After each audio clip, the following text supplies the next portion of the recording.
E hoje, 30 de setembro de 2009, começa a terceira edição do Rádio no Pátio. E a gente está aqui para ver como isso funciona. Vem comigo. Muito bem, a gente encontrou aqui uma galera da produção desse primeiro episódio do Rádio no Pátio de 2009. Vamos falar um pouquinho com elas. E aí, galera? Beleza? Beleza. Qual é o seu nome? Juliana. Juliana, o que você faz aqui na Rádio no Pátio? Hoje vou apresentar uma rádio, primeiro semestre, rádio TV aqui no Uniban. Fica legal. Então você é apresentadora, locutora da rádio, é isso? Exatamente. E você, qual é o seu nome? Marcele. Marcele, qual a sua função na Rádio do Pátio? Praticamente eu vou fazer só a nota de serviço. Ou seja, você só vai ganhar a nota mesmo. Exatamente, faço nenhuma. Só tá aqui porque é obrigado, o professor mandou, tá ótimo. E você, qual que é o seu nome? Natália. Natália, qual que é a sua função aqui na Rádio no Pátio? Eu sou comentarista de cinema. Comentarista de cinema, olha só, mas você manja mesmo de cinema ou é só pra inglês ver? Ah, eu curto pra caramba. Curte mesmo? E manja, você que vai fazer todos os comentários. Não, eu e mais uma menina que curte muito também. E vamos falar com a locutora, vamos ver que ela tá meio nervosa, eu já vi você ensaiando ali, tá preparada? Tô preparada, não tô nervosa. É bom passar o texto, assim, pra dar uma desencanada, né? Vai encher aqui a faculdade hoje. Espero. Isso que a gente espera, né? É, entre aspas. Eu tô com um pouquinho de vergonha, mas nervosa não. Então é isso aí, agora é com você, Raiza. Quem você encontrou por aí?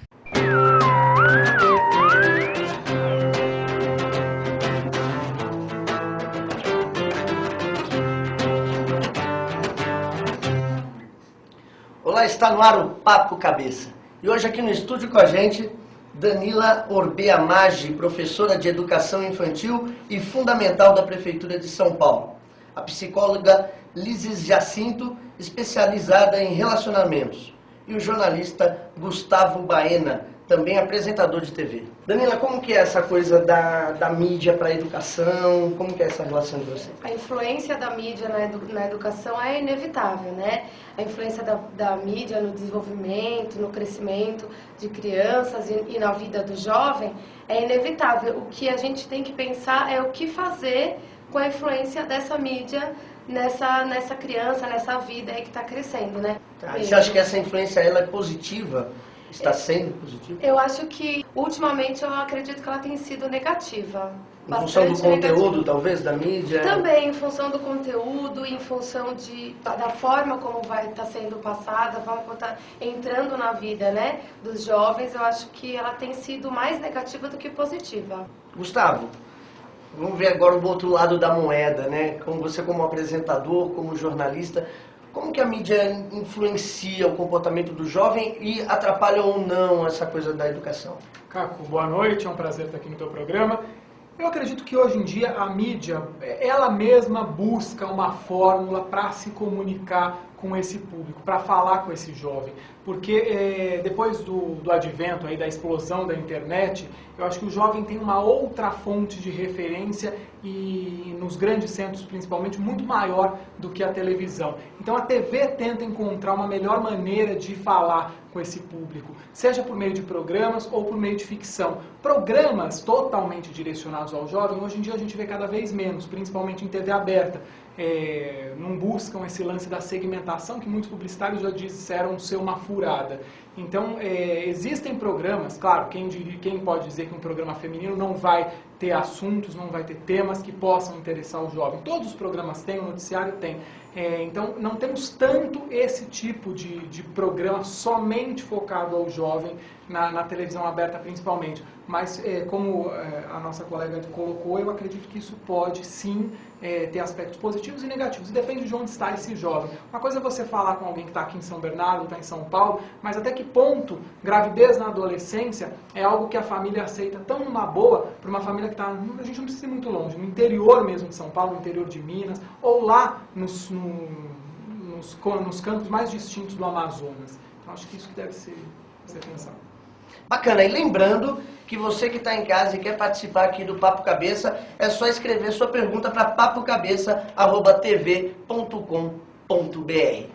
Lises, como como que fica isso daí? Como que é, você é psicóloga, né? Como que você encara hoje essa influência da mídia na cabeça do jovem? Ele mexe muito com o comportamento dele, até que ponto isso é negativo ou positivo? Queria falar boa noite, né? Obrigada pelo convite. E o que eu tenho para colocar em relação também ao que eles falaram é assim, que o enfoque da mídia precisa ser informação com educação, né? Para trazer o saber mesmo para a pessoa que está assistindo. Mas a responsabilidade não é só da mídia, né? A responsabilidade é social. Porque o jovem está inserido numa família, eu como terapeuta familiar, eu acho que as coisas têm que estar coerentes. Então a família tem que estar dentro também desse contexto, de estar vendo o que acontece com o jovem, estar interagindo com ele. O jovem tem que estar com a família no jantar, no almoço, em algum espaço ali junto, para poder saber esse processo, o que está acontecendo. Aí sim vai ter a troca de opiniões a respeito daquilo que está sendo assistido e vai ter uma interatividade entre a família e o programa de uma forma muito mais focada numa saúde, né? Mental, emocional e até espiritual no sentido de relação, né? Sim, tem que haver sempre uma troca, Isso. né? Então, a Quando gera o debate, a mídia se torna saudável, né? Se torna algo positivo. Então a responsabilidade tem que se dividir aí, né? Porque muitas vezes a gente fala da mídia, critica, é pesado, influencia o comportamento, sim, mas tem que trazer a família para esse contexto, para ela para participar. Claro. Até para vocês mesmos, né? Terem esse enfoque visto pelo lado da família, vai contribuir muito mais. Danila, por que muitos educadores têm a televisão assim como um grande vilão? Isso daí também é um outro ponto a se considerar, porque é o seguinte, não adianta a gente querer culpabilizar a mídia, né, por certas atitudes ou por certos modismos que andam em voga por aí. O que acontece realmente, eu sou muito a favor, né, do que a nossa colega aqui falou, que o que vale muito é a família tá acompanhando aquilo que o jovem, aquilo que a criança tá vendo, aquilo que está sendo passado para ela através de TV, através de internet. E o papel da família aí, da educação em geral, como um todo, é de um direcionamento. Então, não adianta a gente querer culpabilizar a televisão e a internet, porque elas estão aí e elas não vão sair daí, né? O que a gente tem que fazer o que a gente tem que encontrar um caminho daqui para frente. O que a gente faz, né, para tornar Como vai fazer para resolver esse possível problema, né? Um cidadão crítico que possa discernir, né, e possa dizer o que é certo, o que é errado, talvez. Legal, obrigado, Danila. A gente então vai para o intervalo comercial e já a gente volta com mais papo cabeça aqui falando de mídia. Olá, estamos de volta com o Papo Cabeça. Agora a gente vai fazer as perguntinhas do pessoal aqui, dos internautas. A primeira perguntinha que eu tenho aqui é do Danilo aqui de São Bernardo e ele está perguntando se é correto pensar que TV é só para entretenimento e escola para estudar. Não, as duas, como eu já havia dito, né, anteriormente, as duas coisas acabam tendo que se interrelacionar hoje em dia, né?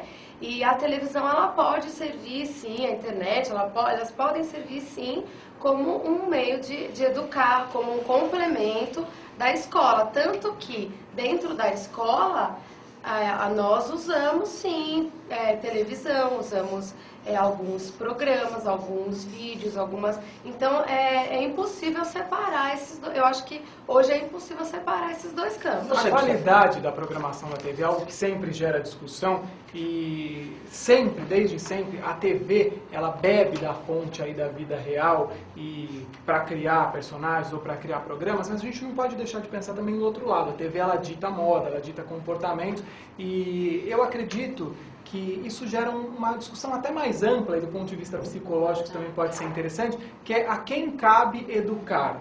Educar é papel da escola, educar é papel da televisão, ou educar é papel da família. Aliás, essa é uma questão Eu acredito que muito mais do que a escola, a família tem um papel fundamental. Tem que começar na família. Começa né? na família.